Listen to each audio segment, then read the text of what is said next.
m'appelle Médéric Boisse et donc je suis étudiant stagiaire pour l'exposition Primus Tempus 3 à la Palud sur Verdon. Donc c'est une exposition d'art contemporain qui présente de nombreuses pièces, des pièces élaborées par différents artistes de Haute-Provence et également quelques artistes de toute la France sensibilisés à la cause de l'Église. Je parle de la cause de l'Église parce que l'exposition est là pour restaurer l'Église. Ce sont des œuvres que nous vendons et dont 20% sont reversés à la restauration de l'Église. Le reste va aux artistes. Une partie qui est reversée à l'association pour la restauration future de l'Église. Nous, on a monté une association il y a de ça 4 ans. Et donc, cette association a pour but de restaurer l'Église et de récolter des fonds. Et pour cela, a organisé une exposition dont c'est la 3e édition cette année. Et la restauration, ça sera en collaboration avec la municipalité.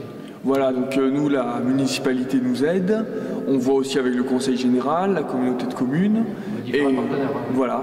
Et le gros partenaire qu'on va essayer de mobiliser, c'est on essaie donc de monter un dossier pour la Fondation du patrimoine, qui nous permet donc toute une large diffusion et qui permet de faire un appel aux dons aux particuliers qui ont des contacts et des réseaux avec le mécénat. Il y a une quarantaine, je crois.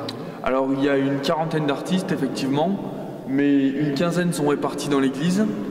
Et ensuite on travaille en étroite collaboration avec des artistes de Nice, l'association Start, qui présente des tableaux au château. Donc il y a 2 lieux d'exposition, l'église avec des artistes du coin et le château avec l'association Start de Nice.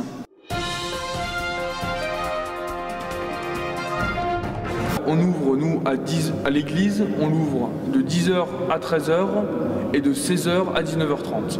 Donc voilà, moi je suis là en permanence, sauf le mardi où l'église est fermée.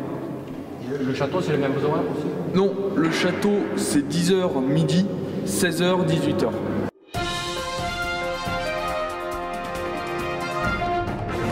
Mais le compte sera fait à la fin de l'exposition, le 27. Mais effectivement, on fait quand même un décompte au fur et à mesure. Moi, il y a 2 ans, on a eu 2000 environ visiteurs. Voilà. La dernière exposition, c'était en 2013, c'est ça? Voilà, c'est ça. L'an passé, on a édité un livre qui raconte l'histoire de la Palud, qui s'est substitué à l'exposition.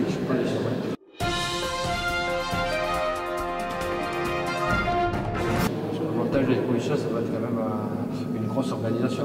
Ah, c'est de la... Contacter tout le monde, c'est une logistique incroyable. Et puis après, il y a tout le volet communication, diffusion, enfin, c'est du travail. Et je suis venu 1 mois à l'avance pour pouvoir aider au mieux à la logistique, à la communication de l'événement. Voilà. Le volet important et aussi donc pas toujours très commode à travailler. Oui. Là, il faut faire connaître l'exposition au public pour qu'ils puissent venir la faire connaître et donner envie. Voilà. Donner envie.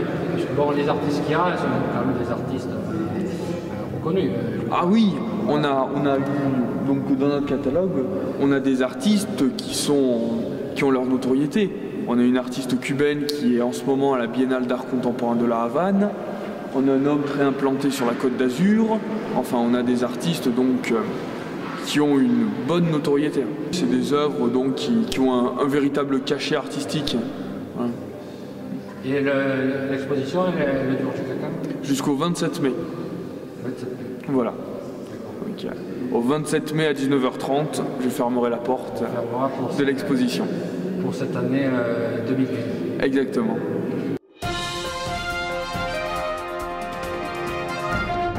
Les gens qui peuvent voir cette vidéo sont les bienvenus à venir découvrir.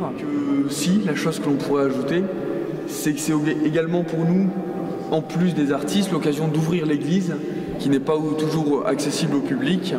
Et donc des personnes peuvent découvrir, en plus de l'exposition, l'église elle-même et notamment les beaux vitraux, etc. La structure de l'église qui est quand même un monument exceptionnel. Sur notre territoire, il y en a très peu à ce niveau-là. C'est une structure et donc un édifice superbe et qu'on veut vraiment de tout cœur entretenir. Oui, surtout qu'il y a la luminosité à l'intérieur du bâtiment est plus ou moins exceptionnelle par les vitraux. Là. Voilà. Je veux dire, ça sublime un peu toutes toutes les heures. Parce que la lumière est très présente. La lumière colorée vient sublimer beaucoup d'œuvres, oui, voilà.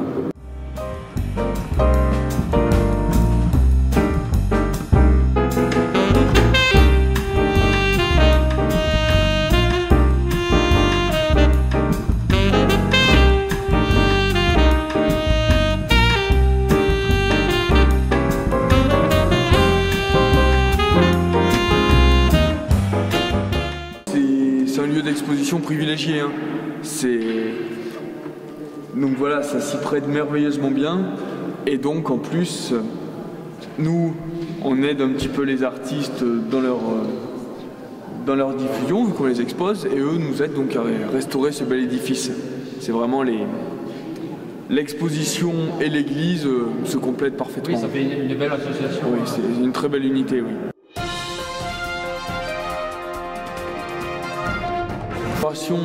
C'était le samedi 9 mai et donc on a fait un repas champêtre à l'entrée pour une centaine de personnes. Donc voilà, les artistes étaient invités, ont pu rencontrer le public, vu que c'est également bien que les gens peuvent rencontrer l'artiste derrière l'œuvre. Enfin, il y a le vernissage a été un moment particulièrement agréable. Il y avait une centaine de personnes, quoi. Il y avait des personnalités aussi, je pense. Il y a eu une centaine de personnes qui sont restées manger, mais bien plus sont venus visiter, etc. Il y avait des personnalités de notre territoire? Oui, il y avait des personnalités locales, notamment du Conseil général, des personnalités liées donc à tout ce qui est médiathèque, les artistes qui étaient en soi des personnalités, et puis des élus locaux qui sont venus. Qui sont venus participer à cette inauguration. Voilà, exactement. On peut dire que tout s'est bien passé, quoi. Oui, vraiment, le vernissage a été un moment très agréable pour tout le monde. Je vous remercie. C'est une recherche musicale et sonore pour ce lieu. Donc ce que vous entendez a été créé pour l'église. C'est spécifique pour l'église? Absolument. D'accord. Absolument.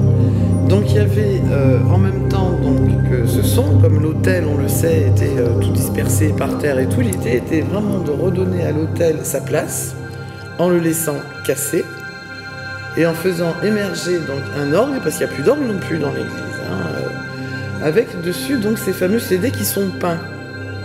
Donc là, c'est la partie plus technique qu'on avait abordée en recherche cinématique, qu'on n'a pas pu finir parce que techniquement c'est un travail de labo, il faut plein de sous et tout ça c'était pas possible. Donc je vous expliquerai après, il y a des petits panneaux explicatifs là justement, c'est-à-dire l'impact du son dans la matière, qu'est-ce que ça fait dans le sable, dans l'eau, etc. Et on tombe toujours sur ce genre de figures qui ont été étudiées au départ au 19e. Enfin, disons que c'est les seules traces qu'on a, parce qu'avant, il n'y avait pas de photos, il n'y avait pas de traces. C'est les fameuses figures de Chladni, voilà, qu'on a d'ailleurs au musée à Digne d'époque. Et donc l'idée, c'était de créer une ambiance sonore, c'est pour ça dont j'ai mis les chaises, les gens s'installent, ils rentrent dans la musique. Et c'est vrai que très vite, on est amené à lever les yeux avec ce genre de son. Oui, c'est là qu'on voit les vitraux, c'est là qu'on voit les traces, c'est là qu'on voit les trous, c'est là qu'on voit les câbles. Donc on a en même temps un côté très narratif. Et cette musique, ce son, c'est pas vraiment de la musique. En fait, je me suis servi de verres de cristal que j'ai fait tourner, que j'ai enregistré et que j'ai recomposé après sur Audacity, un logiciel informatique. Voilà. Informatique, oui. Et donc, on a vraiment à la fois l'impression d'une spatialité, soit sous-marine, soit aérienne, cosmique, on va dire, mais on est quand même dans des valeurs sombres. Quand on entend ça, qu'on ferme les yeux, on se voit plus dans du bleu marine que dans du bleu ciel avec du soleil et tout. Voilà.